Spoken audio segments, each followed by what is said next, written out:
Take it easy, dude, but take it.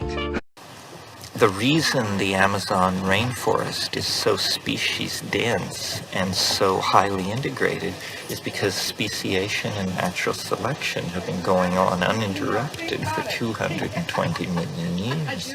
That's why you can starve to death in an Amazonian rainforest, because no plant elaborates free protein. There aren't luscious fruits and wonderful fleshy things, because anything which produced those kinds of organs would be non-competitive in such a tight environment. And one of the strange things about an Amazonian or Indonesian rainforest is there is no organic material that is not alive. Something like 5% of the organic material is non-living. So what that means is if a leaf falls, within 40 minutes, it's in the gut of ants, it's being chewed up by slugs, it's being degraded by bacteria. There's no such thing as detritus on the forest floor the way there is in a temperate monocultural forest like we're familiar with. Do you think personally that there are compellingly good reasons for trying to do something like this? Well, I'm interested in whole systems and forest ecosystemics and stuff like that, and obviously being able to model these things is the final proof that you actually understand the processes. Maybe the thing to model would be to start with, this would satisfy all kinds of people and really get you a lot of fancy experts helping you. An anthill. A forest anthill. This raises problems in communication theory because of the pheromone angle. It raises problems in insect modeling, macrophysical modeling. There would be then spin-offs. I mean, modeling an ant society has implications for urban planning and traffic control and language study. And Wilson suggests that this ability to concentrate food production within the confines of the nest deep underground actually is what gave these ants their evolutionary leg up. And he compares it to the invention of agriculture. He says the invention of agriculture in human societies led very directly to urbanization, the building of walled cities, the production of agricultural surplus, and he compares it to this adaptation invented 600 million years earlier, where these mushroom-growing ants were able to essentially take themselves out of the stream of the natural selective pressure of the environment by creating an ant-defined environment underground in which they are able to call the shots, and that's really what civilization is. If you want to see an anthill in VR, you've got to be an ant. You've got to be an ant. And then an appreciation for ants carries with it an automatic appreciation for the microphysical world generally, and forms of communication and values that are at first sight alien. But on the other hand, ants have been around since the Devonian, so they must know something about societal stability and equilibrium and resource management and those sorts of things that we could use to know. You know, an anthill is a mind, and each ant can be thought of as a nerve cell, but the interface between them can be thought of as a synapse into which they produce pheromone of different sorts to fire information across the gap that separates the distinct ants. So you would probably find that your modeling of the anthill was turning into a kind of prototype model of all kinds of complex electrochemical systems. We're here. It's going well.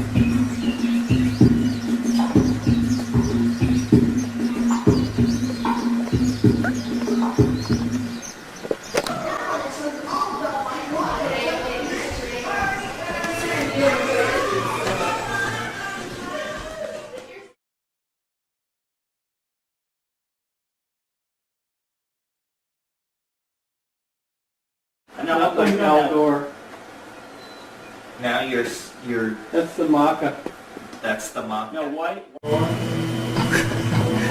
All these people.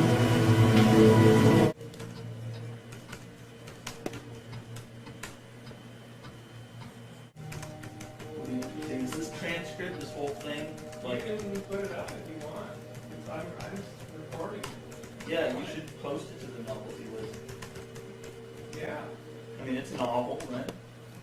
And a lot of people on the novelty list Oh, are there there. it is. The answer. The bicycle is supposed to transform into a sewing machine, but only if they are independently operating table. Yes, smiling.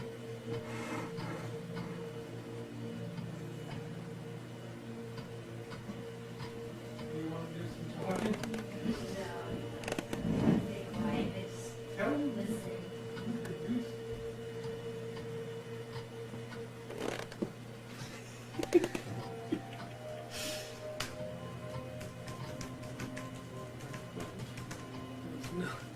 We just changed into the Zora. We're now Zork, a bug-eyed green lawnmower. Oh, There. that's Can the you see character. me? I'm not. Yeah, well, people are coming and going. Oh, For the Macarena, I think it's time for me to go back to the U. Someone found an elf. Somebody's having a bad trip. Bizarre costumes. The city was packed with drunken costumed people, and there were bands playing in several different piazzas. It was like the masquerade balls you see in movies, except for rave music in one part of the city and ska in another. The fuzz, the snow crash. I can do that. Wait, let me get this. And turn to the right. Turn the camera to the right. And click I there. have to get rid of this one. There we go. There. Okay. Here's what I'll do. I'll say, everyone, a transcript will be posted, The novelty. and Terrence, pictures What are you trying to face me? will be posted on the what site? Syzygy site? What's the URL? Do you know what it is? What, of Levity? Yeah. Levity, it's www.levity.com/eschaton. yeah. Now you see.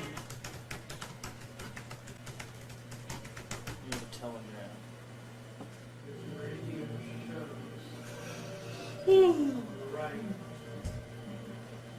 You mean it'll come apart into a marching band? Or it'll clone other beings. I've done that. But do you think, you don't sound like you're of the school that thinks that we're close to some kind of AI, and that when it goes over the threshold within a matter of hours, it will just inflate into some kind of thing that we can't even relate to and will be of no interest to? No, I think, of course, it's hard, no one's defined intelligence and consciousness. I think that people underestimate the trial and error, the error proneness of living processes. But on the other hand, the iteration speed of these machine life is so fast. But there's a difference. The ecosystems that they're living in are extremely arid. They're basically life living in these very narrow tubes connected by very chancy processes. You mean the wires? The wires, and the servers and things, if that's how it stays. And whereas an ocean, an ocean with a billion trillion parallel processes and black smokers and super plumes going up and carrying life around is a massively different ecosystem, where you could have a lot of things happening at once on the same beast, a lot of reactions that happen at the same time. And I think the error rate is always the crippling factor. Why, for instance, didn't we invent, all the science fiction, we invent something that eats all silicon, or that comes down to the earth and eats all carbon-based lives, and we're all gone. And I think it doesn't happen because general purpose things are hard to, they're really ill-suited for survival. And then when your specific purpose, your you're prone to lots of errors. Tell us when. We're being recorded.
We're going to be talking with Rupert Sheldrake, one of Britain's most controversial natural scientists.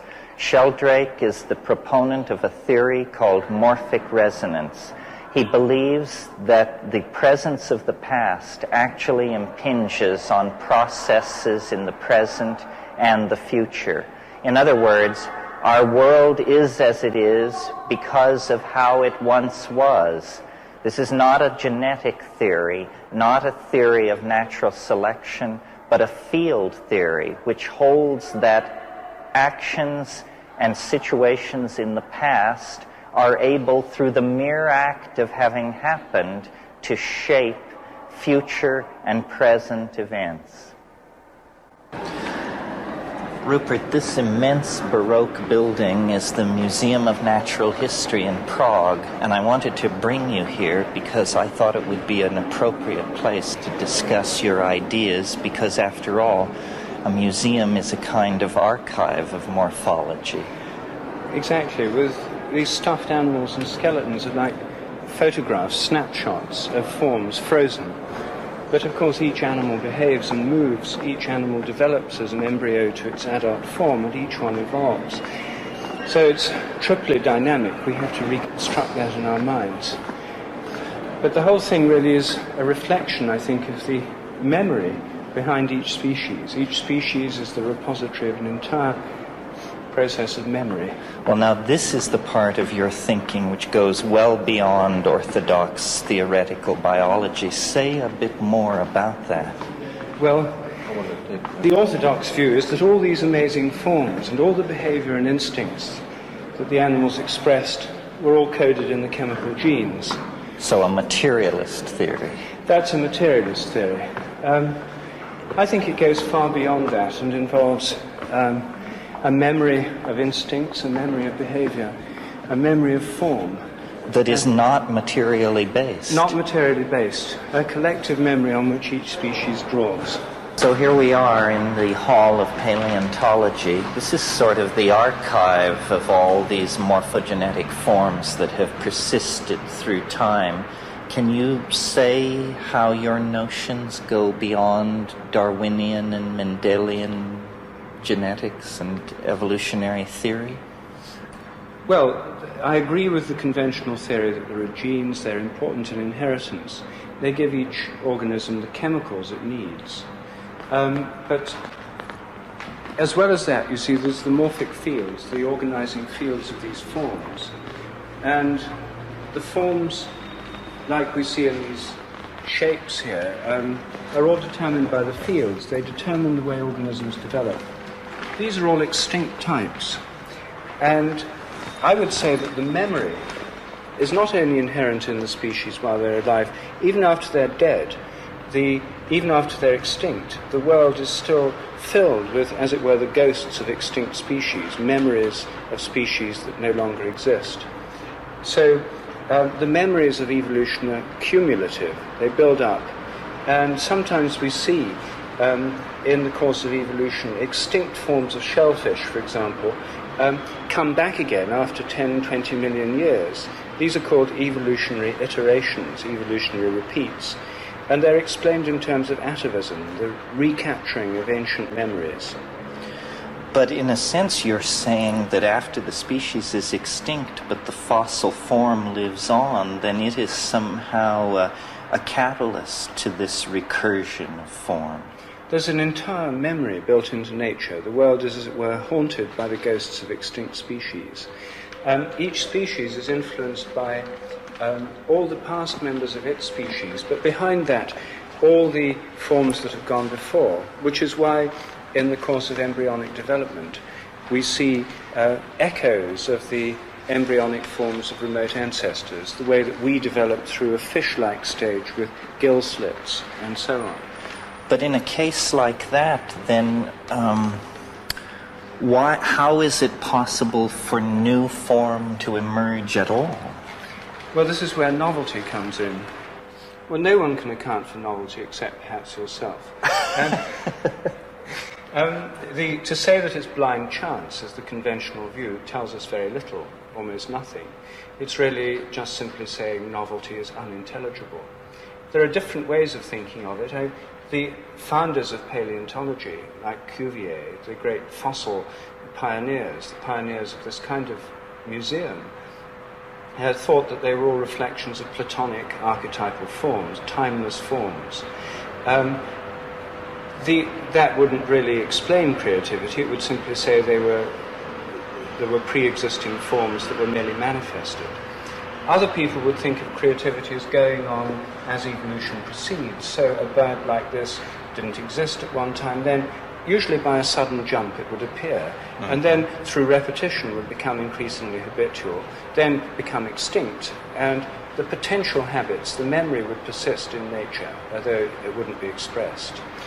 Well, tell me this. Do you think that a person holding this point of view has a license for more optimism than people who are trying to operate in the ordinary scientific paradigm? In other words, how does this idea reflect back into the dilemma of the human world here at the brink of the third millennium? Well, several ways. Firstly, this theory leaves the nature of creativity open. It may be blind chance, but it could be anything else as well.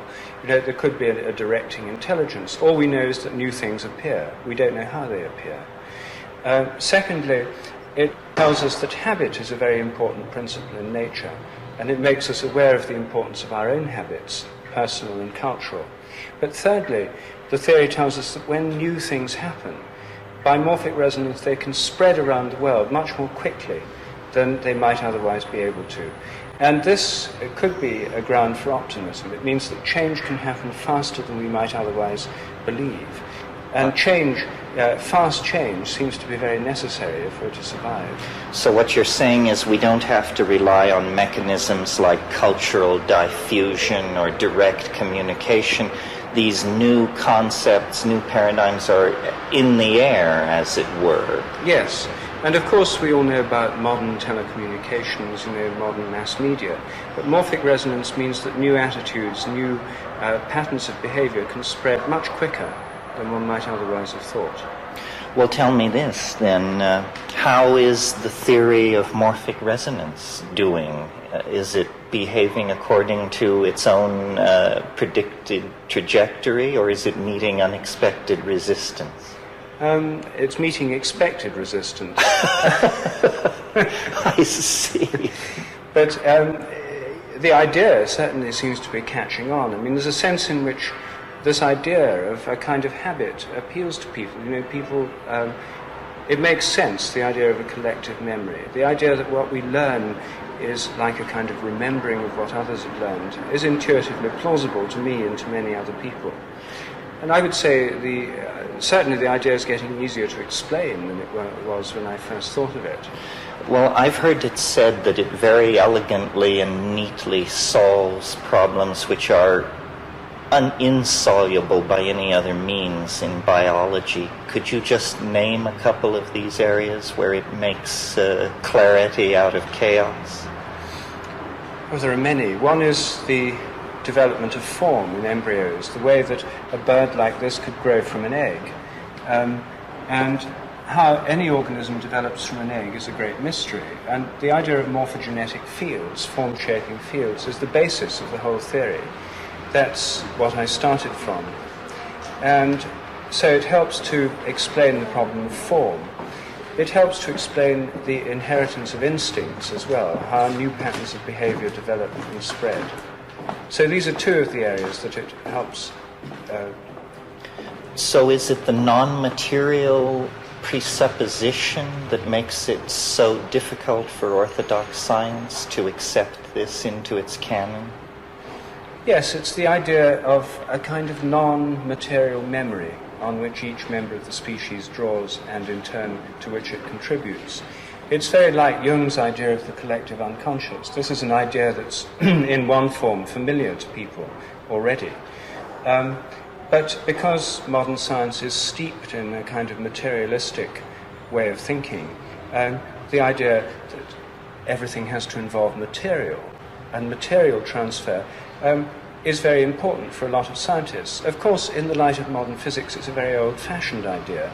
To get a television program from the transmitting station to the receiving set doesn't involve couriers carrying cans of videotape. It goes through as vibrations through a field. And I think that radio and television have broken us out in our everyday thinking from the 19th century materialistic paradigm, because fields and vibratory connections through fields are now the stuff of everyday life. And the idea that all forms of information transfer have to involve material is no longer tenable. But many people's scientific thinking, including that of many scientists, is still locked into a kind of 19th century materialism. Well, probably because the theory of genetics has been so successful, and it is a theory of material particles. It sounds as though biology has been dragging its feet somewhat behind physics in terms of its acceptance of field theory. Well, modern neo-Darwinian theory is based on the discoveries of geneticists in the 1910s and following Mendel in the 1850s and 60s. And it's based on old-style atomistic particulate theory. The whole basic way of thinking was formed long before quantum theory came into being. It takes almost no account of modern developments in physics. It takes almost no account of modern cosmology, the idea that the laws of nature could evolve along with the cosmos. It's locked into an earlier form of classical physics. And I think that what I'm suggesting is much more in accordance with the modern spirit of physics, whereas most of biology is still an attempt to reduce the phenomena of life to high school physics, which is essentially classical physics of the 19th century type. Well, essentially, you're attempting to go beyond reductionism, Yes, it sounds. I think so. And what are your expectations for success? In other words, are there experimental strategies which are supporting this point of view, or is it largely theory? Where do you stand with it? Well, experiments are going on in the realm of morphic resonance, principally in the realm of behavior at the moment, animal behavior, human behavior. But the theory applies to crystals as well as to plants and animals. And chemical tests are some of the most potentially exciting. I'm doing some work on crystal forms and crystal phenomena. the main experiments there in the human realm, so far they've been very encouraging. They suggest that people can learn more quickly what others have already learned. And that's also the area where the theory could be most immediately applied, for example, in education. Well, the theory seems to imply that its own correctness depends largely on its being heard and repeated. Well, the theory implies that the more it's heard and repeated, the easier it will be for people to get to grasp the theory, to understand it. Yes, that's true. And so it seems to be. So it seems to be. So it seems to be.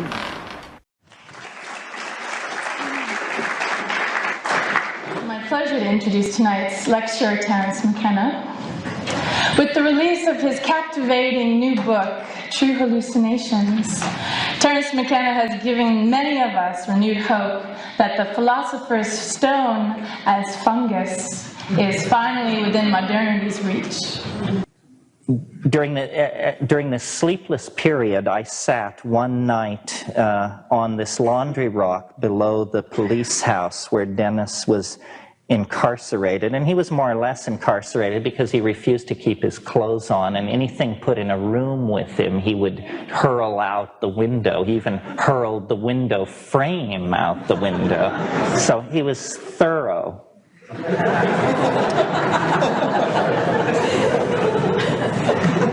I said nothing to anyone, but I formed the resolve not to spend that sleepless night as I had spent the others, wandering the fields like the fox spirit or meditating at the choro.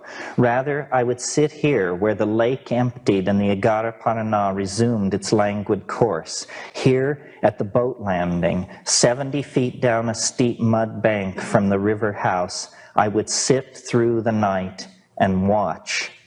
And so, all night long, I sat reviewing the things that had passed, seeming to divide my consciousness and send it both backward through my family tree and forward into the future. I seemed to see all the years ahead. I saw some technique emerging from this contact, which I now think is the technique for growing Stropharia cubensis. Our careers pursued across space and time, and finally vindication as the world realized the truth of the transdimensional nature of the Stropharia visions and the true nearness of the worlds that they had thrown open. For it had become my belief that the contact with an intelligent and utterly alien species was beginning for humanity. It seemed that out of the long night of cosmic time, the novelty of novelties, the moment of contact between minds on utterly different planes was beginning. We were among the first to achieve contact with this other species. It was the real thing. We had come to the equatorial jungle to explore the dimensions glimpsed in tryptamine ecstasy, and there in the darkness of the heart of the Amazon, we had been found and touched by this bizarre and ancient life form that was now awakening to the global potential of a symbiotic relationship with technical humanity. All night long, strange vistas and insights poured through me. I saw gigantic machineries and worlds of vegetable and mechanical forms on scales inconceivably vast. Time, agatized and glittering, seemed to pour by me like living superfluids inhabiting dream regions of terrible pressure and super cold. And I saw the plan, the mighty plan, at last. It was an ecstasy, an ecstasis that lasted hours and placed the seal of completion on all of my previous life. At the end, I felt reborn, but as what? I knew not. In the gray of a false dawn, the wave of internal imagery faded away. I rose from where I had been sitting for hours and stretched. The sky was clear, but it was still very early and stars were still shining dimly in the west. In the southeast, the direction from toward which my attention had been focused, the sky was clear except for a line of fog or ground mist lying parallel to the horizon only a few feet above the treetops on the other side of the river, perhaps a half a mile away. As I stretched and stood up on the flat stone where I had been sitting, I noticed that the line of fog seemed to have grown darker and now seemed to be churning or rolling in place. I watched very carefully as the rolling line of darkening mist split into two parts, and each of these smaller clouds also divided apart. It took only a minute or so for these changes to be executed, and I was now looking at 4 lens-shaped clouds of the same size lying in a row and slightly above the horizon, only a half mile or so away. A wave of excitement swept through me, followed by a wave of definite fear. I was glued to the spot, unable to move, as if in a dream. As I watched, the clouds recoalesced in the same way they had divided apart, taking another few minutes. The symmetry of this dividing and rejoining, and the fact that the smaller clouds were all the same size, lent the performance an eerie air, as if nature herself were suddenly the tool of some unseen organizing agency. As the clouds recoalesced, they seemed to grow even darker and more opaque. As they all became one, the clouds seemed to swirl inward like a tornado or a waterspout, and it flashed into my mind that perhaps it was a waterspout, something I still have never seen. But even as the thought formed, I heard a high-pitched, ululating whine come drifting over the jungle treetops, obviously from the direction of the thing I was watching. I turned and gave one glance at the river house 70 feet behind me and up the steep hill, gauging whether I had time to run and awaken someone to get confirmation of what was happening. To arouse someone, I would have had to go hand over hand up the slope and consequently take my eyes off the thing I was watching. In the space of an instant, I decided that I could not cease observing. I tried to shout, but no sound came from my fear-constricted throat. The siren sound was gaining pitch, and in fact, everything seemed to be speeding up. The moving cloud was definitely growing larger rapidly, moving straight toward the place where I was. I felt my legs turn to water and sat down, shaking terribly. For the first time, I truly believed in all that had happened to us, and I knew that the flying concrescence was now about to take me. Its details seemed to solidify as it approached. Then it passed directly overhead at an altitude of about 200 feet, banked steeply upward, and was lost from sight over the edge of the slope behind me.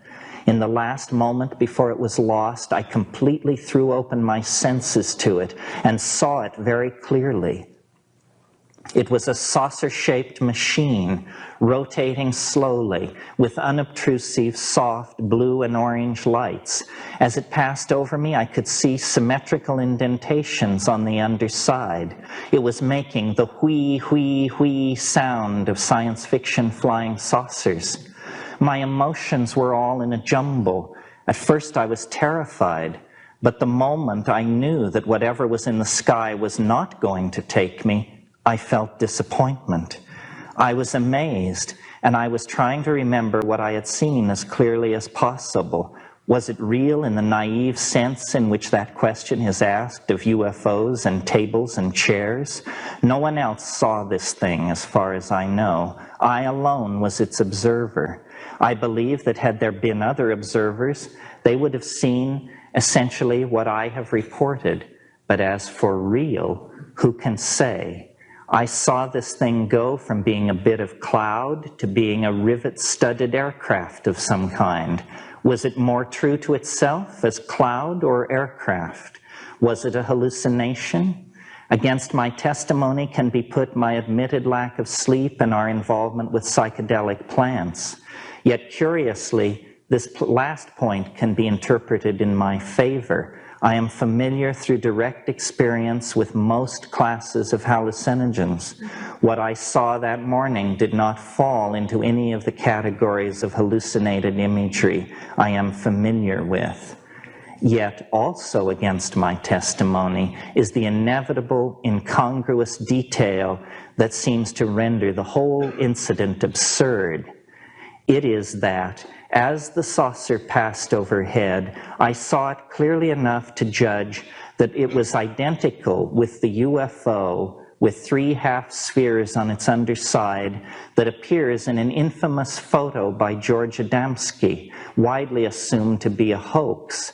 I had not closely followed the matter, but I accepted the expert opinion that what Adamski had photographed was a rigged-up end cap of a Hoover vacuum cleaner.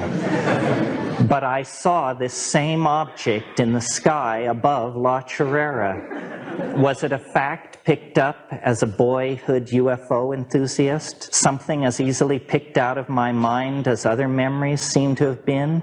My stereotyped but already debunked notion of a UFO suddenly appears in the sky. By appearing in a form that casts doubt on itself, it achieves a more complete cognitive dissonance than if its seeming alienness were completely convincing. So,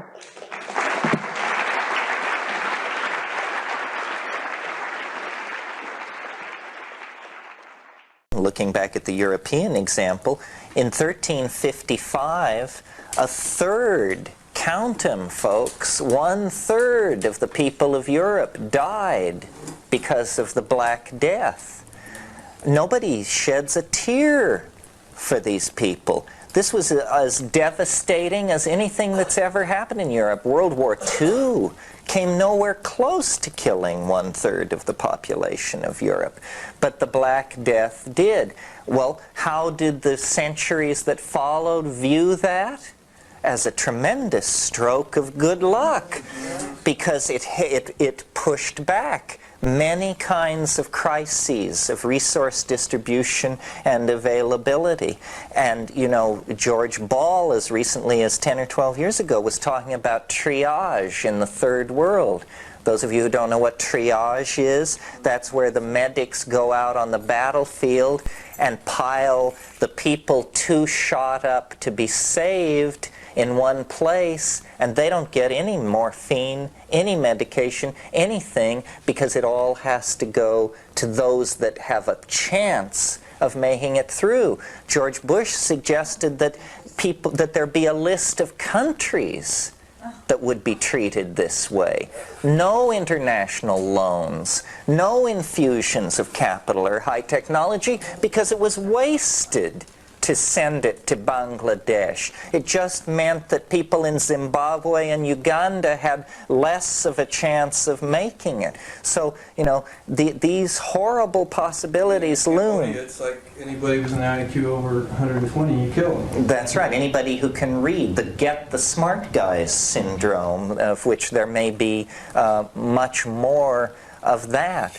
So I think we've entered into a very delicate environment, different than anything we're used to. And the thing that we need to bear in mind is how spoiled we are in terms of rights and privileges.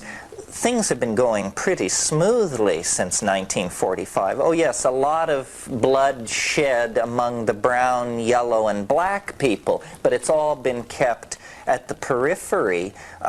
We have no notion of how fragile democratic rights are. It won't take the end of the world. Hell, all it takes is an epidemic of a sexually transmitted fatal disease, and they're ready to register everybody. Or any of a dozen factors could be used as an excuse to get rid of all kinds of civil rights. The possibility that somebody could carry a bomb onto an airplane totally affects the civil rights of all of us. The possibility that somebody might be dealing junk somewhere means your telephone can be tapped without getting a judge's order. Means you, in your car, can be stopped and searched for no reason. So it's very important for people who come out of the glorious liberal tradition, the proud liberal tradition, the viable liberal tradition to stand up and be counted. And as you see by watching Michael Dukakis, the orthodox liberal response is just an orgy of gutlessness. In these years, between 2000 and 2012, there's a very long cycle of Earth movement that is returning to alignment at the galactic center. It's the largest cycle that the Earth makes that human beings have ever observed, and it's returning now to its end point, which it does every 26,000 years. What 2000 brings is an enormous sense of a clean slate, of starting over, and thank God, enough already. The religion is full of shit, the money is printed on toilet paper, fame is worthless. The important thing at this moment is your humanness. And the major thing making war on your humanness is your culture. Culture is not your friend. Culture is a con. Class boundaries, language boundaries, gender boundaries, all this stuff is melting. The universe seems to be evolving toward ever greater connection. And the only end that can come to that process is the moment when every point is connected to every other point. This is probably the most important moment in human history. Tell me about the Tree of Life. Well, as I understand the Tree of Life, it's a metaphor for a certain kind of connectivity. It's a global, archetypal symbol of life understood in a certain way. A good example of this tree metaphor is the internet. I really think the internet is the tip of the evolutionary iceberg. In other words, people are waiting for Jesus to come. They're waiting for the flying saucers to bail them out. They're waiting for earth changes. Meanwhile, the internet is here. The internet is more life-changing than an alien invasion, far more interesting than an earth change. It's here. Information is power. And it's the power not to build, but to dissolve what has been built. Dissolve the boundaries? Dissolve the boundaries. What people can't think, they are unaware of. Say you're running the operating system called Science 5.0. It does not support astrology. It does not support proctologists from other star systems making unannounced house calls. What do you mean proctologists from other star systems? I don't get it. You know what a proctologist is? Why don't you tell me? A butt doctor. So I try not to know those guys. Thinking the unthinkable is the task of pushing cultural boundaries further out. If it's utterly shocking to you to imagine the president receiving a blowjob in the Oval Office and you learn that this in fact occurred, what the end result is you are educated. Your cultural boundaries... Your awareness has been raised. Toward the truth. Because the truth was, of course presidents get blowjobs in the Oval Office. If you're trying to reach objective truth, you have to come through the cultural filter, you have to come through the body filter, and then you have to come through the categorical filter. In other words, you have to examine the method by which you're trying to understand reality. Whoa, that was weird, Terence. It looks like a wormhole to me. There's no way to tell whether this is a recorded medium or not. Is it fiber? Well, in optic other cable? words, there's no way to tell if this has happened before. Really? If cartoon creatures could talk, they would make the same assumptions. They wouldn't know that they were frames of film running through a machine, spinning from one reel to another. Would you jump into the wormhole? I would jump into the wormhole. It might be very illuminating of our condition in reality. It seems to me it's highly unlikely that this is live in real time. Oh, I learned a lot today. So Terence, would you use hemp toilet paper? I certainly would use hemp toilet paper. At this point, there's no choice. I don't think we do have a choice. No, change or die at this point. What about grow the truth? Do you like that? I think that's how the truth comes, you know. Grown. Slowly. I'm already smarter. Take it easy, dude. But take it. Somewhere out there, you're going to find yourself somewhere in there, and I don't know where that out there or in there is, but it's everywhere and always, and we're always in there and out there, so let's go. Around 12,000 years ago, people began moving out of Africa and settling in the Middle East, in Palestine. Before that time, the stratigraphic record in Palestine indicates that it was very sparsely populated. But these new people appeared, called Natufeans, and there's considerable argument about where they came from. The general assumption is that they came from the area that Maria Gimbutas calls Old Europe. But this is really based simply on the belief that they were so advanced that they couldn't possibly have come from anywhere else. When in fact, an analysis of the wall paintings of these people and an analysis of the pottery seems to indicate that they came from Africa, that these were African peoples. At first they settled under the lips of under rock escarpments. This is exactly the settlement pattern that we see in the Tseling Najer Plateau in Algeria, where there are actually paintings on the rock walls dated to 7,000, 8,000 BC, where we see shamans with mushrooms sprouting out of their bodies, thousands of them. Now, this mushroom-using culture established itself in Palestine at Jericho. And Jericho, at its triumph, was the most advanced civilization in the world. The tower at Jericho was by all measures the most sophisticated culture of its time. Later, these same people settled at Çatalhöyük in southern Turkey. Çatalhöyük is 3,500 years in advance of any other civilization on Earth at that time. The chief investigator of the site, James Millard, called it a premature flash of complexity and brilliance. And it disappeared mysteriously. The motifs may have been transferred to Crete, but as far as we can tell, that was the last vestige of this psychedelically motivated partnership society, and it was destroyed by the Kurgan invaders, the wheeled chariot people who came from north of the Black Sea with an entirely different psychology.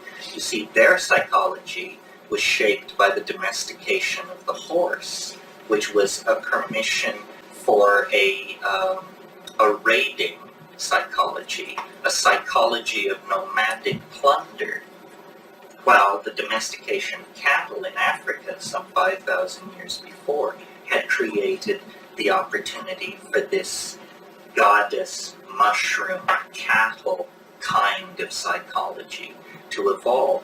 Now these people were living, the mushroom-using peoples of the ancient Middle East and of pre-desert Africa were living in a dynamic equilibrium with the environment.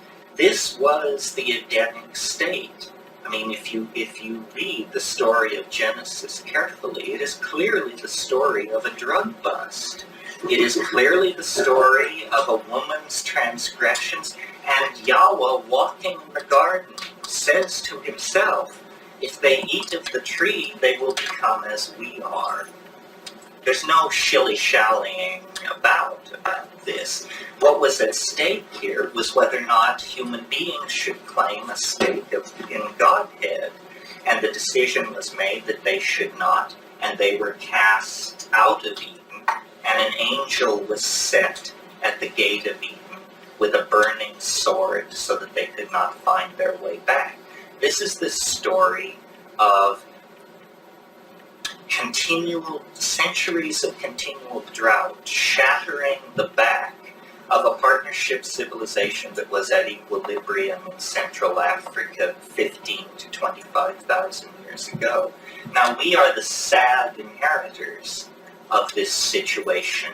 The mysteries survived in a very attenuated form for several millennia in Crete, and Crete then became the bastion of the mystical impulse in Hellenistic religion. At the mysteries at Eleusis, for example, the ancient authors said what was practiced secretly at Eleusis was practiced openly at Gnosis. And there's considerable evidence that the mushroom cult may have persisted a long time in Crete. These puzzling so-called aniconic pillars that are erected in the center of many of the rooms of the palace at Gnosis seem very much to argue that there was a memory of this ancient religion. The linear B tallies on opium use yielded such high numbers when translated that the early assumption was that the glyph for opium must be the glyph for wheat. Now it's understood that this is not the case, and it is true that the twilight of Minoan religion was an opiated twilight. My belief is, you see, that our proclivity for drug use, this itch that we can never scratch, which really places us in a completely different category from the rest of animal organization. And I'm perfectly aware that elephants intoxicate themselves on papayas and all that malarkey.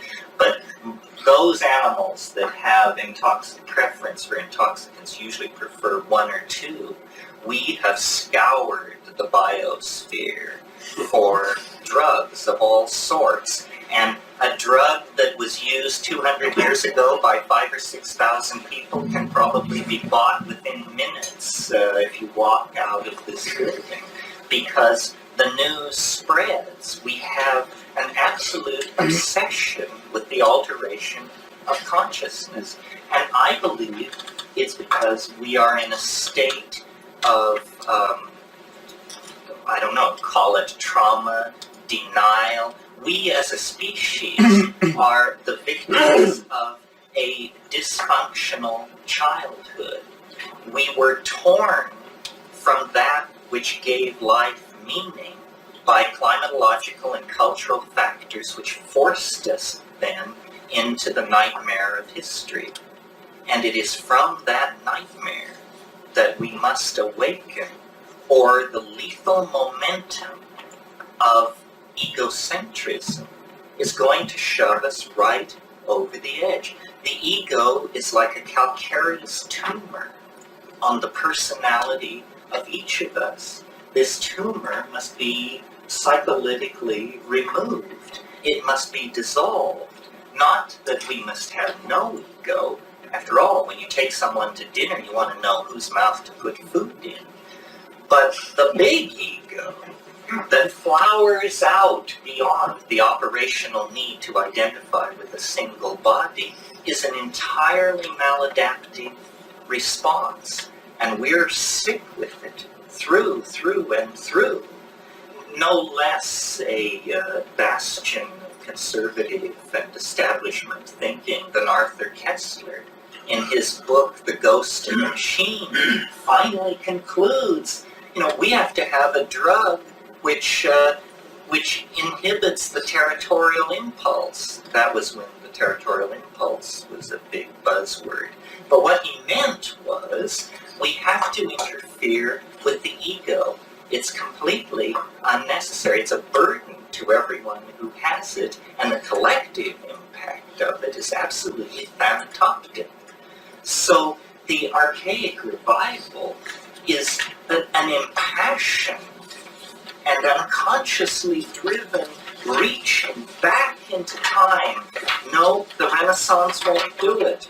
No, the Greek ideals are not sufficient. No, pharaonic Egypt isn't enough. No, until finally we reach the brink of the last glaciation.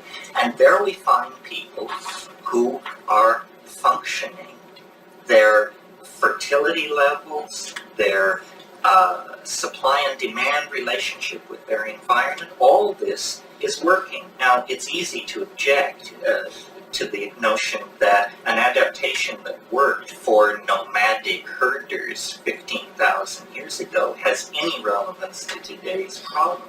The fact of the matter is, it is the psycholytic effect on ego that makes it necessary to take the psychedelic experience extremely seriously, because we want to live. We want to turn off the series of lethal cascades that seem to be leading toward a very heart-stopping conclusion, which is that this is a sinking submarine, and that we cannot get out unless we change our minds. Imagine if after World War II, in sorting through the ruins of Berlin or Tokyo, we had come upon laboratories where a drug was being produced that so virulent that when released into human populations, you could create a situation where 20 or 30 years after its introduction into a society of hundreds of millions of people, those people would use this drug on an average of 6 to 7 hours a day being spent under the influence of this drug. This is, in fact, what television is. Television is a technological fix introduced into this country after World War II, and the statistics are that the average American watches 6.5 to 7 hours of TV a day. Now, just because you don't inject it into your good right arm doesn't mean that you don't have to look at the consequences of this kind of behavior. And one of the things that I'm very interested to communicate, and that I think must be communicated to the society, or we're never going to have a mature dialogue about what's going on, is the fact that the pro-psychedelic position is an anti-drug position. And that, in fact, what is going on are consciousness wars. Wars designed to determine, shall we or shall we not be conscious? And how conscious shall we be? And the government is in the business of peddling deep unconsciousness. Its utter toleration for television, the unregulated nature of television's content, and just the scurrilous garbage that is tolerated going over the media, the government's tolerance for booze, the government's tolerance for heroin, and in fact its cynical use of heroin to eviscerate the political intent of the ghettos in this country, the government's tolerance of cocaine and its use by the yuppie class in order that the government have a source of income to prosecute its dirty little wars throughout the world. You see, all that the third world has to sell is drugs, and they can sell them into the United States and get hard currency, which they can then take to the CIA and translate into guns. And then the CIA has hard currency off the books to pay for its wars throughout the world. This is the real hard drug cycle that is going on in the United States. Meanwhile, what the psychedelics stand for, and have always stood for, is the dissolving of unexamined habitual behavior patterns. And after all, isn't that what we object to about hard drugs? Isn't that what is so offensive about the anything addict? The heroin addict, the television addict, the thing addict, is that when it comes time for their fix, whether it be Saint Elsewhere or whatever, do not stand in these people's way. You know, they are going for the button, they are going for the syringe, whatever it is.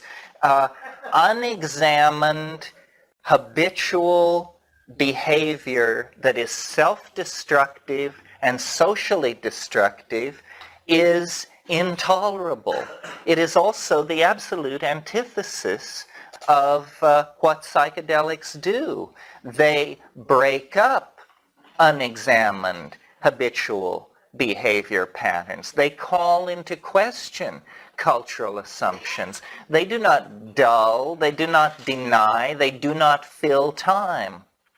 So they are truly psycholytic and therefore truly politically potent. And one of the things that I would like to bring front and center in any political dialogue about these things is the fact that the psychedelics are, to my mind, the major force for a serious feminizing of society. Feminism got a great distance on the fact that no one could deny, or no reasonable person could deny, that it was a good idea. You know, equality of women, equal pay for equal work, caring men, sharing child, all these things, great idea. And that propelled it for its first 10 years, and then it seemed to hit a brick wall of recidivism and social resistance. This is because you can't cut it with a good idea. That's not enough. Look at disarmament. There's a good idea that went nowhere for a long, long time. So I think feminists, deep ecologists, all of these people need to overcome the trauma and the stigma of any reasonable effort to discuss the role of psychedelics in society. We have essentially been screamed into silence. Other than talking to a group like this, where, you know, I practically know every one of you by name and your past history. I mean, this is hardly a public gathering. So other than living room talks like this, it is almost impossible to get a hearing on this issue. And it has to do with an impoverishment of language and a complete co-option of the vocabulary necessary to discuss the problem by the other side. I mean, the other side just screams, drugs, drugs, and you're supposed to fall silent and not say a word about it. It's so shocking and unthinkable. I mean, people come to my lectures who agree with everything I say, who won't smoke a joint in front of their children, you know, because that's how powerful the wedge is that has been driven between parent and child in an effort to communicate what this is. That actually, you know, we're like Jews before Auschwitz. We're affected with some kind of deep inner guilt where we actually agree with our oppressor on some impossible level. So we're carrying this kind of contradiction inside ourselves. Well, what needs to be done, and I referred to this earlier in a different context, is we have to evolve language. We have to make a distinction between synthetic drugs and plants. Not an academic distinction, not a distinction under a larger heading, but to actually say, no, these things are as different as tricycles and donuts. They have absolutely nothing to do with each other. And this has been a difficult split to make because, first of all, we haven't really, I think, seen how high the stakes are, and there have been hybrid cases that spread confusion in the community. I'm thinking, for instance, of MDMA. You know, many people think this is a fine thing. Well, it's obviously a synthetic drug. It can be manufactured in laboratories in doses of millions and so forth and so on. So what about it? Isn't it just as good as a plant? Well, the answer is no, for those reasons. That anything which can be criminally syndicalized and produced in boxcar-sized lots and sold as an unidentifiable something in a capsule plays into the hands of this male-dominated consumer psychology that is destructive. And you could also even attack the substance on a for itself argument and say, you know, amphetamines ultimately are not constructive in the social situation. I would like to solve the problem by just saying we have a cornucopia of shamanically validated substances that range over a wide gamut, that all the way from slight stimulation to an unimaginably intense psychedelic breakthrough. And all of these compounds have been used over tens of millennia. They are use proven. We know they don't cause miscarriages or tumors or chromosomal breakage because they are part of the legacy of our history on this planet. So then it isn't so much a matter of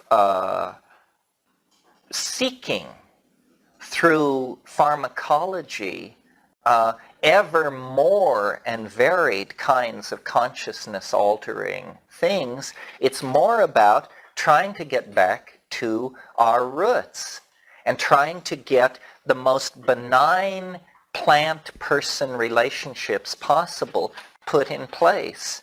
And I think that in the indoles we have this.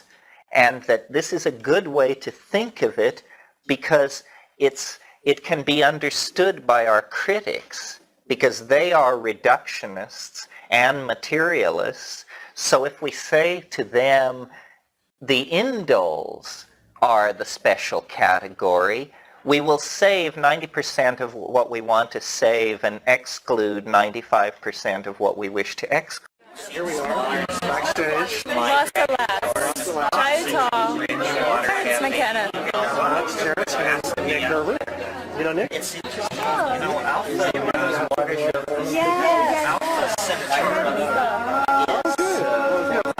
sure you connect. Sun-like star in 70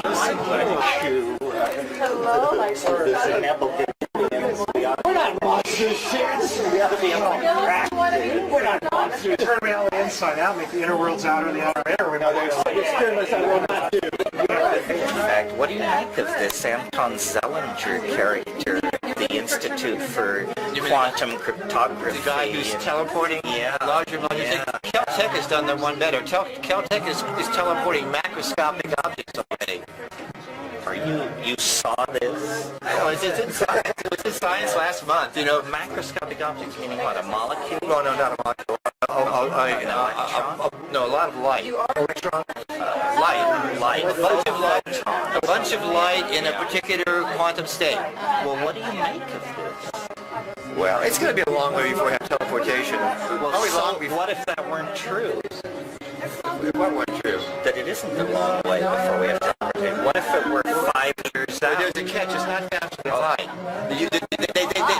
They teleport your substance faster than light, but they need a slower than light signal to decode it. Otherwise, it doesn't get out of information about what it is running slower. Well, then where are you while they're waiting for the light speed? We're going to have to find out about that. Where's your mind? I don't know.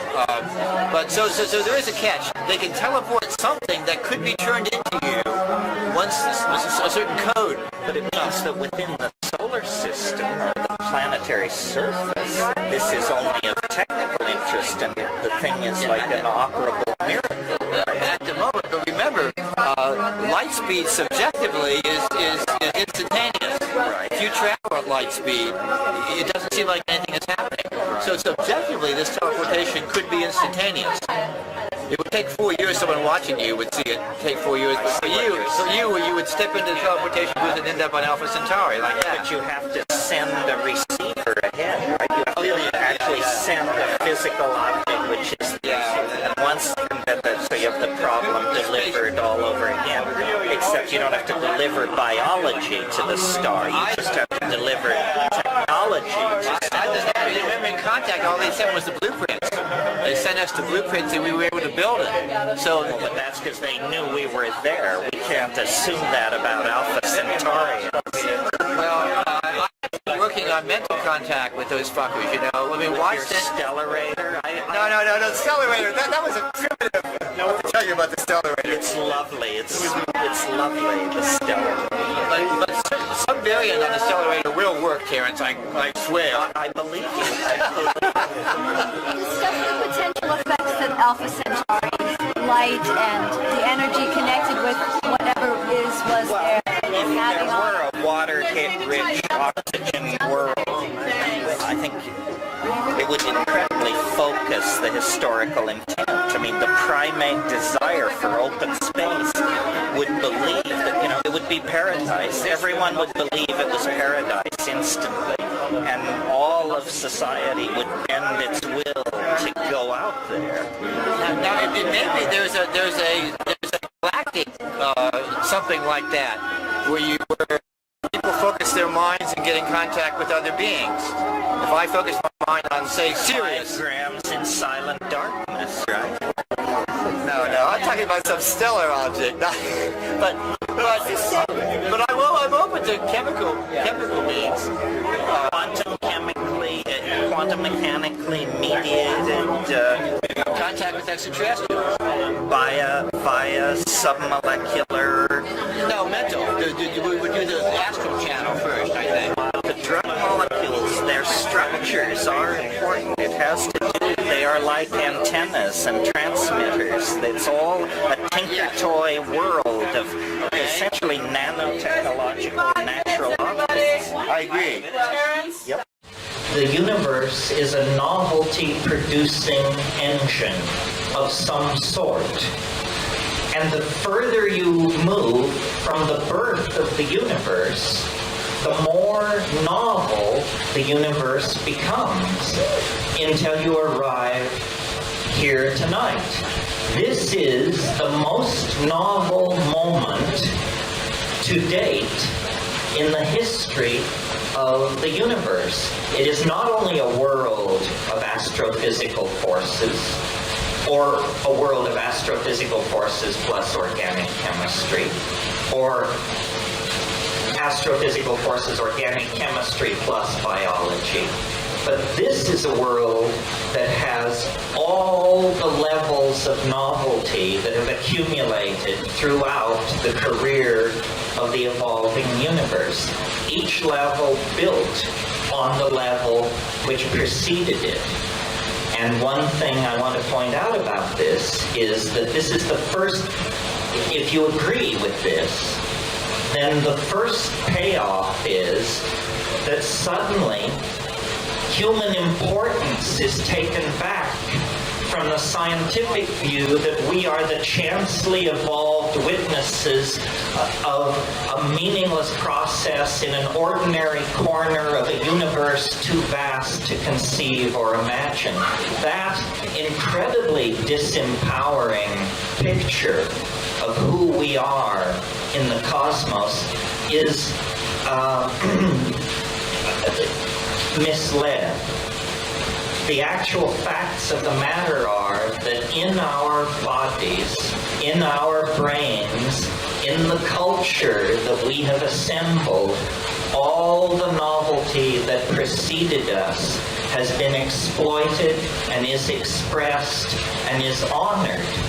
We then begin to look like partners in the project of the production of novelty and more novelty and yet greater novelty.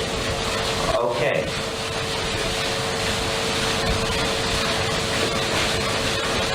That's the first fact which science overlooked.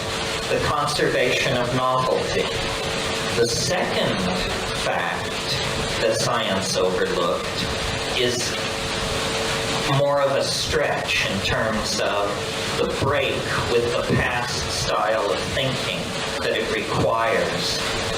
The second fact, which science overlooked, is the fact that each advance into novelty, each new level of novelty occurs faster than the level which preceded it.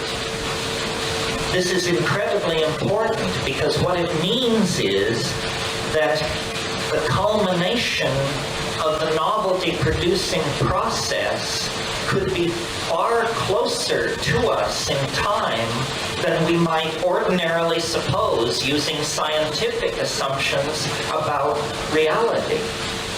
And those of you who have heard me before have heard me say, history is the shock wave of eschatology. What that means is that the presence of ourselves on this planet, using culture, using language, transferring information electronically around the world, our presence on the planet means that the universal process of novelty production has entered one of its very short cycles. And so what it means is that asymptotic acceleration of change is built into the structure of space-time itself in this region of the cosmos. History is ending. Time is literally running out on this planet, and it isn't about political mistakes or anything where we should blame ourselves. It's in the structure of the fabric of space-time itself.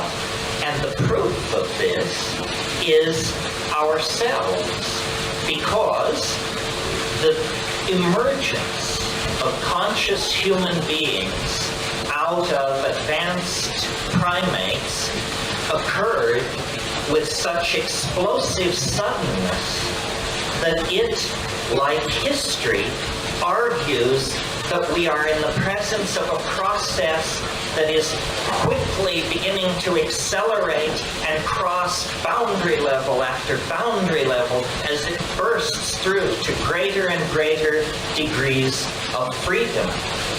So I believe that we are actually preparing to decamp from ordinary history. I don't know exactly what that means, but the continuation of history for decades, centuries, millennia is inconceivable. That is the hallucination of the establishment. Interesting.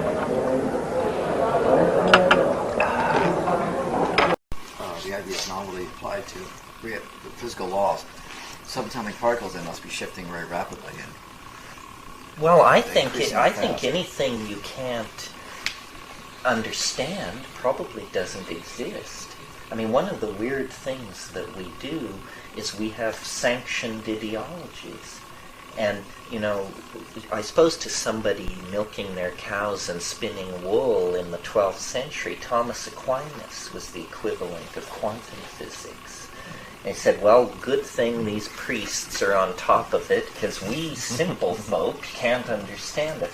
Well, so now we have particle physicists and quantum physicists, but even they admit that matter has now become so wacky that the grand enterprise of the conquest of reality through reason has revealed that reason has no place in the domain of reality. That reality itself is not reasonable.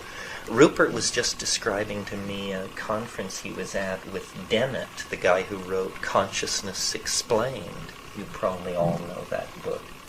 And it should have been called Consciousness Explained Away.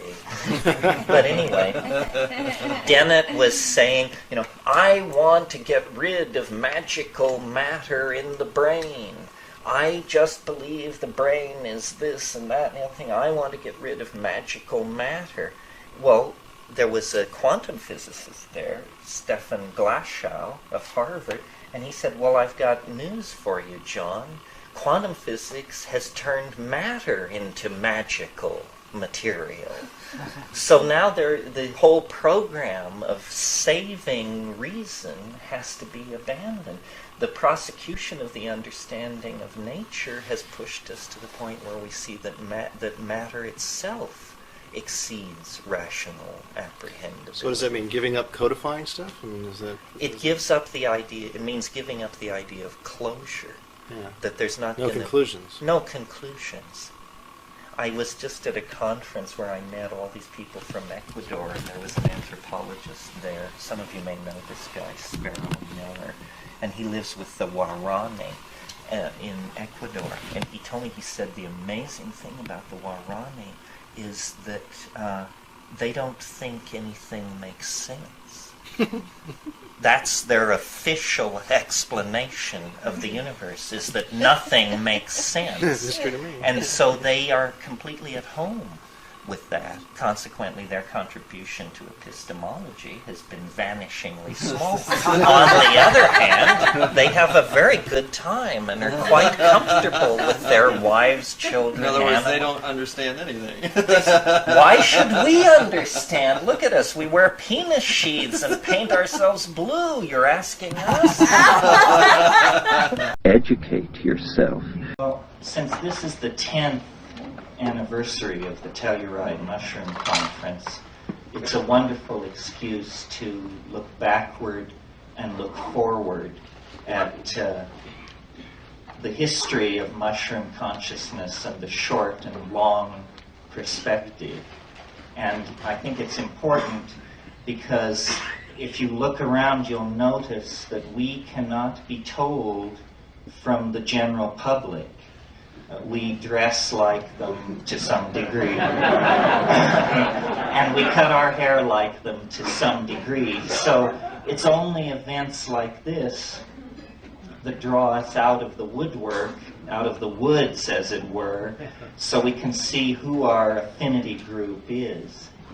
And I think the essence of the hallucinogenic mushroom experience and what it is a searchlight upon is the issue of community.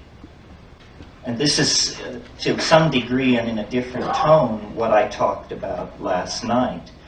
That it's my supposition that humanness, caring, attention to the fates of others, ability to transfer loyalty, ability to plan, that all of these things which make us less than angels but more than animals were somehow tied up with our relationship to hallucinogenic plants, especially mushroom in prehistory.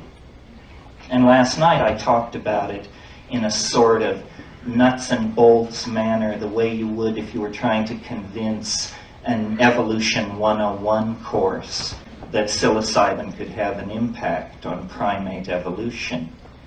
But I think because of who this audience is, because of the fact that so many people in this room at this moment have been on the inside of the experience, that we can talk about it in a slightly less rational and more emotive way. And so that's what I'd like to try and do. And what I mean by that is, you know, the strange thing to my mind about psilocybin is that it speaks. The mushroom has this peculiar ability to present itself as a voice in the mind. And as somebody who has tried a lot of these psychopharmacological agents, they all do many different things, but this is unique. It's not ordinarily the characteristic of a chemical compound that it can hold a conversation with you. And yet this is I think the generalized experience of people who push very hard, or even slightly hard, on the mushroom. Well, when you look back into the history of Western thought, you discover that, exotic as this notion is, it isn't completely unfamiliar in the Western tradition. That up until the advent of Christianity and in the intense religious foment of the immediate centuries preceding the triumph of Christianity, there was this generalized notion in the West of what was called the Logos. And the Logos was a teaching voice, an inner prompting, a speaking thing. And the goal of religious life and even sport and exercise, the goal of the whole and well-lived life was to come into connection with this thing called the Logos.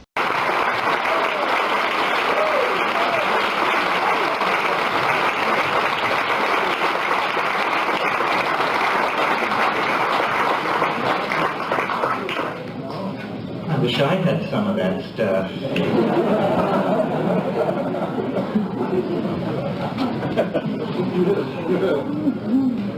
Well, I was surprised to hear McLuhan invoked so many times today, and I will do it again.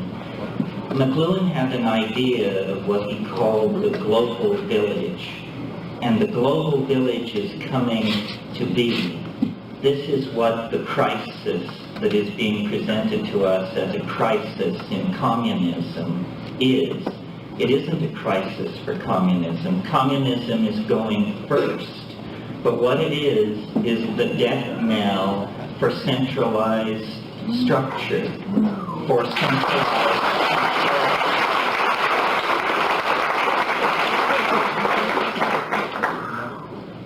If you think what we've been through in the past year is something, wait till you see what's on the agenda. And I don't mean great CNN feed from Moscow as the Soviet Union turns into 15 independent republics. I mean what's going to happen here. Because what is so terrifying about Gorbachev from the point of view of the powers that be is that he models a leader who can say, we did it wrong.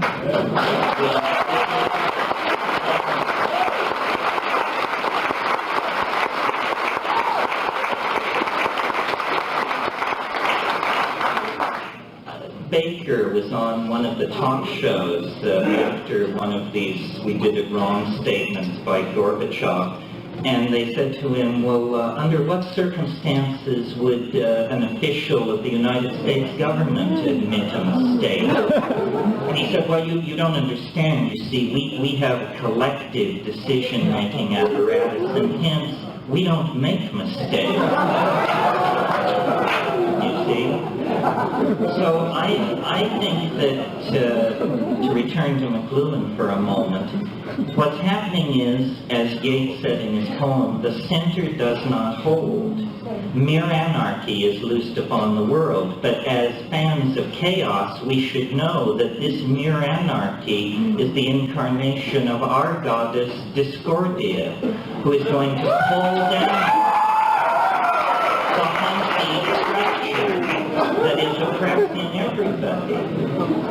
What I see happening, and it was touched upon by others here, is this intensification of local identification, bioregionalism, awareness of your immediate place, and then no hierarchical structure or identification until you reach the planetary level. I live in Sonoma County, and I am a citizen of Earth.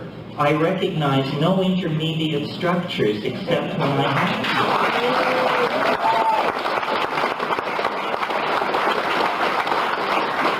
So I agree with Tim. I cheer on the people who present the protocols and plead their cases before these gray-faced medical boards. But in my opinion, you just circumvent all that. You go around it. It's irrelevant. History has These dominator types buy the balls. You know, history is a psychedelic experience. It's the collective unfolding of the dream of our species in space and time. We are at the apex. This is the peak. This is the second hour of the trip. We're going over the top.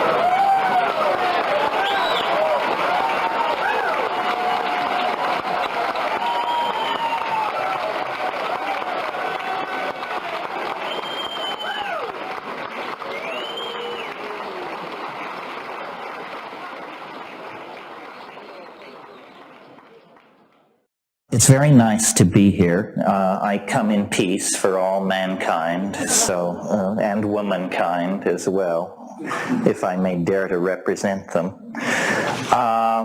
The way I thought I would structure the thing is basically read a bit from my new book, which I hope then establishes my credentials as an authentic UFO witness and possible abductee. And then I'll talk a little bit about what I think about it, because I don't think about it what most people think about it. My dream from the time I was 8 or 9 was to encounter a UFO, because I always had the impression that if you would encounter one, you could understand it.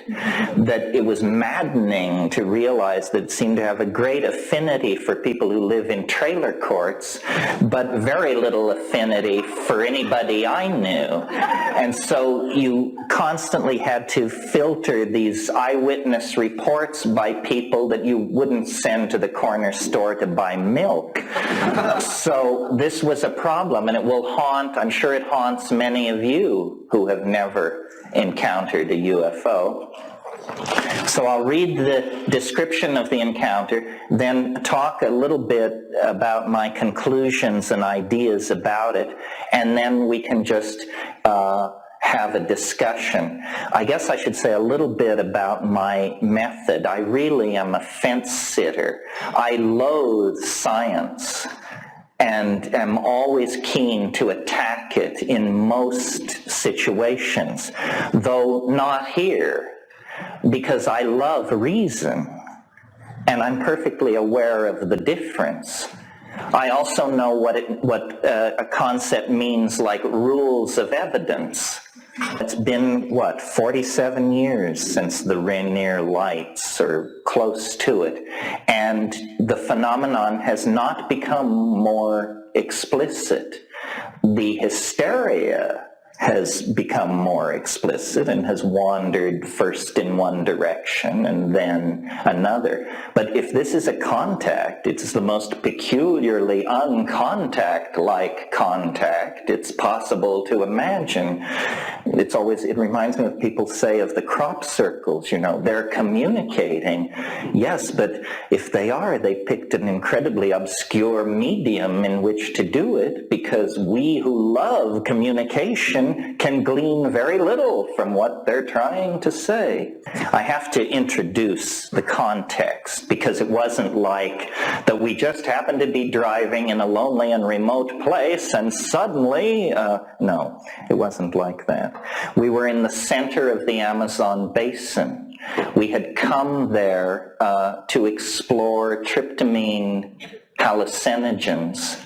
These are short-acting, very powerful psychedelic drugs. And the reason we were so interested in these drugs is because in encounters with it in the pure chemical form, the intoxication was invariably characterized by encounters with elves, gnomes, fairies, thousands of these things. And this is something I'm going to try and convince the UFO community of. What we drug people have that you don't is repeatability. And the scientists always said to you UFO people, what you don't have is repeatability. They don't want to even talk to us. But it is true that when you smoke DMT, for example, at a sufficiently high and prepared dose, you get elves. Everybody does. You may not believe it, but on the other hand, it only takes 5 minutes to prove that I'm bullshitting you 100%. Surely anyone who's studied UFOs and alien intelligence for as many years as the people represented here have can afford to invest 10 minutes in the wild-eyed assertion that all you need do is inhale deeply 3 times, and you want contact, you want elves, you want alien intelligence, you'll have it up the kazoo. My entry into psychedelics began very naively. It was presented as instant psychotherapy or insight, however vaguely defined. What I discovered when you make your way through these chemical families is that not all psychedelics are alike. And this very small family of compounds called the tryptamine hallucinogens bear careful examination if we're seriously interested in this question of extraterrestrial penetration of the human world. On 2 grounds, immediately, the mushroom bears looking at. First argument, entirely a physical argument. Psilocybin is 4-phosphoryloxy NN-dimethyltryptamine. What this means is that there is a phosphorus group substituted at the 4 position of the molecule. Now, here's the headline, folks. This is the only 4-phosphorylated indole on this planet. On this planet. Now, if you were searching for extraterrestrial thumbprints on the biology of Earth, you would look for molecules that are unique, that don't have near relatives spread through other life forms. In psilocybin, we have a perfect example of this. It is the only 4-phosphorylated indole known to occur in nature. Nature doesn't work like that, folks. Nature builds always on what has previously been accomplished. So this is a red flag saying at the molecular level, this thing looks like an alien artifact at the molecular level. Now, let's cut to the chase. What happens when you take 30 milligrams of this stuff? I don't know how sophisticated this audience is. People who have never taken hallucinogenic drugs but have some mild interest in it, or just in the course of generally educating yourself about reality. I think people who have never taken psychedelics think that it's sort of like dreaming while you're awake, or geometric patterns, colors. They always say, the colors, malarkey, the colors, forget the colors. It is not like that. The psychedelic experiences at effective doses, I'm not piddling doses, effective doses, are visionary scenarios. They are 3-dimensional unfoldments of information that is extraordinarily complex, architectonically connected, and ordered. That's not what I want to talk about. I want to talk about what is unique to psilocybin. What is unique to psilocybin is that overlaid over what I just described is, big surprise, a voice. A voice. Everybody knows this who has to do with this stuff. Gordon Wasson, Richard Schultes, Albert Hoffman. The giants know that this stuff is animate. This is not a drug. It's something which is disguising itself as a drug in order not to spread alarm. There is a voice which speaks to you in the language of your homeland, whether that be Mazatecan or English. And the voice surprises you. In other words, you cannot anticipate it. Now, of course, at this point, though I don't imagine many of them have forced their way in here, the psychological school will come forward and say, well, it's a voice typical of mental aberration, symptom 1 of schizophrenia, a voice. Yes, we are not naive. We went to the same schools you did, thank you. If we are, in fact, being penetrated by a non-human intelligence that presumably somehow, perhaps not physically, but perhaps physically, can cross from star to star, then we are dealing with something vastly more sophisticated than ourselves. That's just given at the get-go. Well, if it's vastly more advanced than we are, then DNA sequencing, complete understanding of the molecular genesis of thought, so forth and so on, would be no problem for that level of technical sophistication. You would also like to think that ethics and good taste would keep pace with this evolutionary process. So to my mind, the idea of fleets of alien spacecraft filling the skies of Earth, that's as unsubtle as kicking down somebody's front door with an M1 tank to announce, we're here. I don't think you would do it that way. If you really wanted to study a Aboriginal race, and you really had a hot technology, what you would do is you would study their social psychology, and you would say, are there any chinks in the armor of their expectations about how reality behaves? And you would discover, in studying us, this species intoxicates itself. And it has a curious attitude towards its intoxications. Anything goes. So if somebody drinks a pint of Stolichnaya and announces that they see pink elephants, we are all amused. We say, of course you do. You were drunk out of your mind. Isn't it obvious that an alien would hide its presence in an intoxication? That this is the non-invasive, tasteful, respectful way to have intercourse with another species. You say, you put yourself into a plant. You put a barcode into a molecule.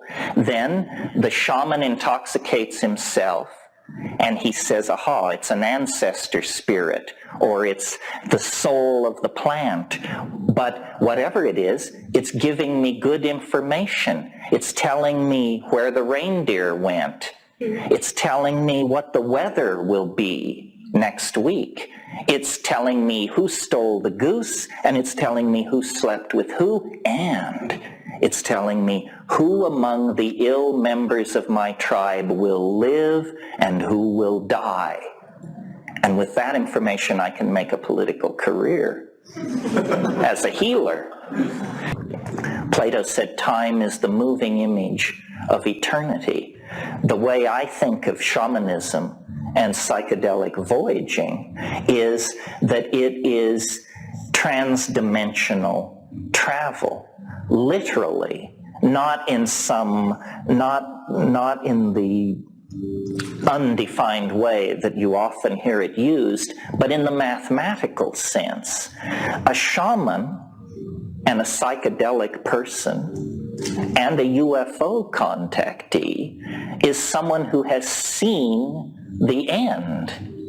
They simply didn't know what they were looking at, because who knows what the end looks like. The world of historical possibility concresses into a mercurial hologrammatic disk, part bios, part machine, part syntax, part mind. The categories dissolve. The world is not what it appears to be. I was very interested in I was very interested in coming to this thing and studying the psychology of the group, and it was very fascinating to me that both of the speakers, where I listened to the whole thing, were very concerned to refute the psychological explanation, which I gather is the Antichrist around here. And as I understand it, somebody said to me, the first thing they said to me, I thought, my God, these people are on edge. He said, I want you to know that this Jungian thing is bullshit. I said, okay, that's fine. However, this is like beating a dead horse. Has the news from quantum physics not reached the UFO community? Is it not now thoroughly assimilated that an observer is necessary for reality to exist at all? It's all psychological. There's no distinction. And so these people who have such enthusiasm for beryllium ships from Arcturus or wherever should be informed, you know, same.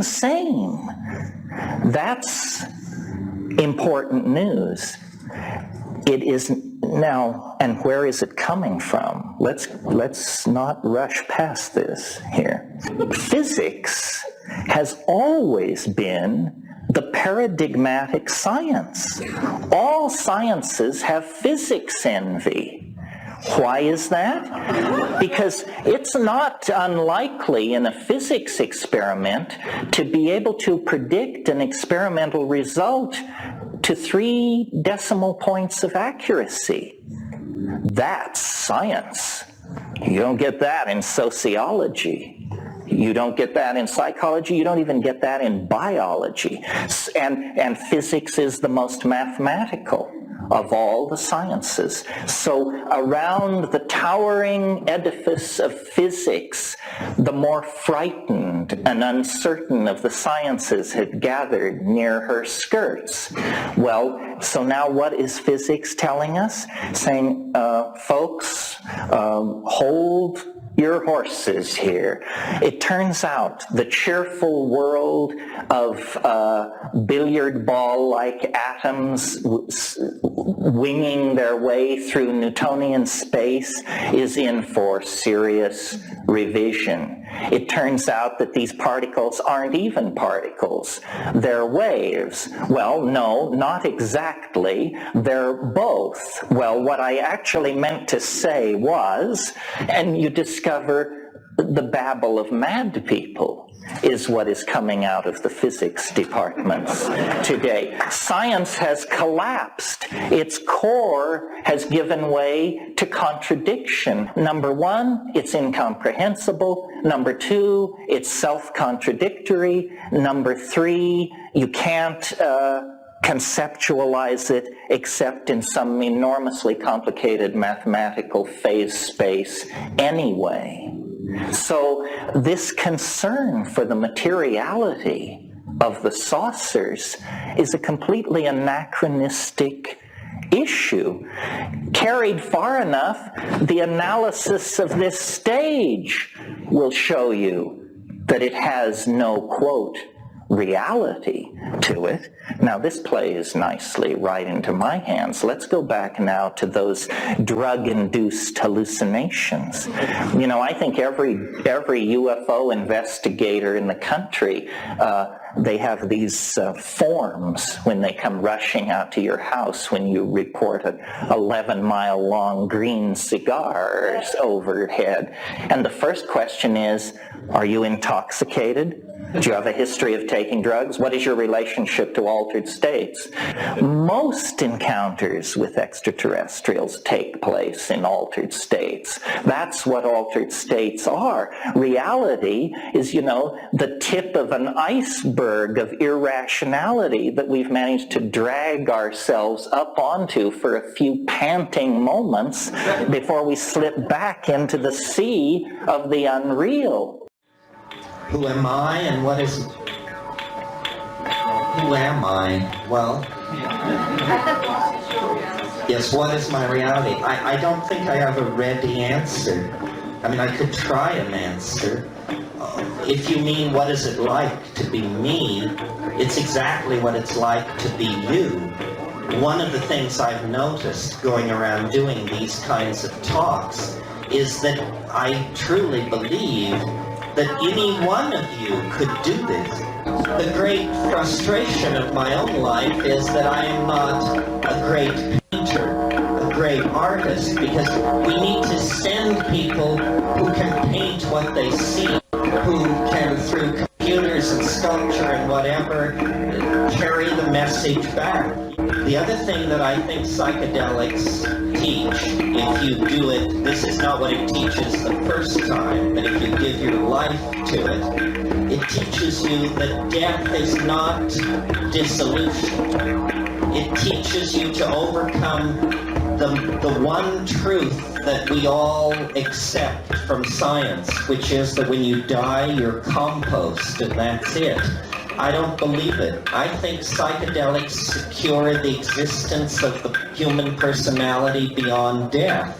And that alone would justify the whole razzmatazz, I think. Perhaps in this body, yeah? Yeah.